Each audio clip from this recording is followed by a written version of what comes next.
A Connecticut Yankee in King Arthur's Court by Mark Twain, Chapter 27. The Yankee and the King travel incognito. About bedtime, I took the king to my private quarters to cut his hair and help him get the hang of the lowly raiment he was to wear. The high classes wore their hair banged across the forehead, but hanging to the shoulders the rest of the way around, whereas the lowest ranks of commoners were banged fore and aft both. The slaves were bangless and allowed their hair free growth. So I inverted a bowl over his head and cut away all the locks that hung below it.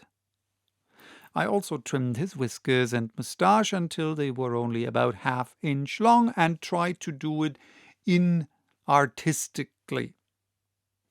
I succeeded. It was a villainous disfigurement. When he got his lubberly sandals on and his long robe of coarse brown linen cloth, which hung straight from his neck to his ankle bones, he was no longer the comeliest man in his kingdom, but one of the unhandsomest and most commonplace and unattractive. We were dressed and barbered alike and could pass for small farmers or farm bailiffs or shepherds or carters, yes, or for village artisans, if we chose, our costume being in effect universal among the poor because of its strength and cheapness. I don't mean that it was really cheap to a very poor person, but I do mean that it was the cheapest material there was for male attire, manufactured material, you understand. We slipped away an hour before dawn, and by broad sun up had made 8 or 10 miles, and were in the midst of a sparsely settled country. I had a pretty heavy knapsack. It was laden with provisions for the king to taper down on till he could take to the coarse fare of the country without damage. I found a comfortable seat for the king by the roadside, and then gave him a morsel or two to stay his stomach with. Then I said I would find some water for him, and strolled away. Part of my project was to get out of sight and sit down and rest a little myself. It had always been my custom to stand when in his presence, even at the council board, except upon those rare occasions when the sitting was a very long one, extending over hours. Then I had a trifling little backless thing which was like a reversed culvert and was as comfortable as the toothache. I didn't want to break him in suddenly, but do it by degrees. We should have to sit together now when in company, or people would notice, but it would not be good politics for me to be playing equality with him when there was no necessity for it. I found the water some 300 yards away and had been resting about 20 minutes when I heard voices. That is all right, I thought. Peasants going to work, nobody else likely to be stirring this early. But the next moment these combers jingled into sight around a turn of the road, smartly clad people of quality with luggage mules and servants in their train. I was off like a shot through the bushes by the shortest cut. For a while it did seem that these people would pass the king before I could get to him, but desperation gives you wings, you know, and I canted my body forward, inflated my breast, and held my breath, and flew. I arrived, and in plenty good enough time too. "Pardon, my king, but it's no time for ceremony. Jump to your feet, some quality are coming." "Is that a marvel? Let them come," But, my liege, you must not be seen sitting. Rise, and stand in humble posture while they pass. You are a peasant, you know." "Ah, true. I had forgot it, so lost was I in planning of a huge war with Gaul." He was up by this time, but a farm could have got up quicker if there was any kind of a boom in real estate.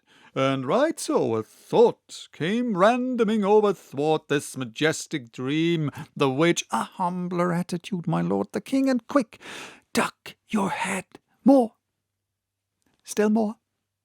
Droop it." He did his honest best, but, Lord, it was no great things. He looked as humble as the Leaning Tower at Pisa.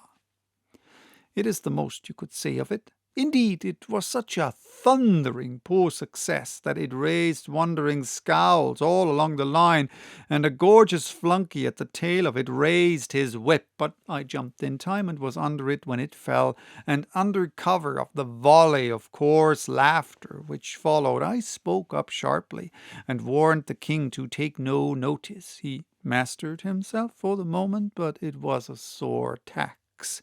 He wanted to eat up the procession. I said, "It would end our adventures at the very start, and we, being without weapons, could do nothing with that armed gang. If we are going to succeed in our emprise, we must not only look the peasant, but act the peasant." "It is wisdom, none can gainsay it. Let us go on, Sir Boss. I will take note and learn and do the best I may."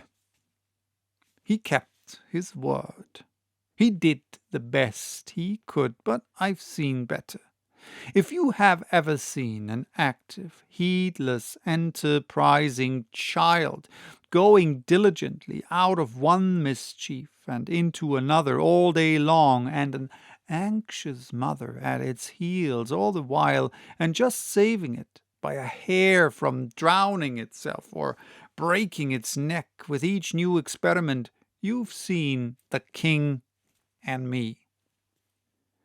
If I could have foreseen what the thing was going to be like, I should have said, "No, if anybody wants to make his living exhibiting a king as a peasant, let him take the layout. I can do better with a menagerie and last longer." And yet, during the first 3 days, I never allowed him to enter a hut or other dwelling. If he could pass muster anywhere during his early novitiate, it would be in small inns and on the road. So to these places we confined ourselves. Yes, he certainly did the best he could. But what of that? He didn't improve a bit, that I could see. He was always frightening me, always breaking out with fresh astonishers in new and unexpected places. Toward evening, on the second day, what does he do but blandly fetch out a dirk from inside his robe? "Great guns, my liege, where did you get that?" "From a smuggler at the inn yester-eve." "What in the world possessed you to buy it?" "We have escaped divers dangers by thy wit, but I have bethought me that it were but prudence if I bore a weapon too. Thine might fail thee in some pinch." "But people of our condition are not allowed to carry arms. What would a lord say? Yes, or any other person of whatever condition, if he caught an upstart peasant with a dagger on his person?" It was a lucky thing for us that nobody came along just then. I persuaded him to throw the dirk away, and it was as easy as persuading a child to give up some bright, fresh, new way of killing itself. We walked along, silent and thinking. And I will stop for today. Bye-bye till next time with the second part of this chapter.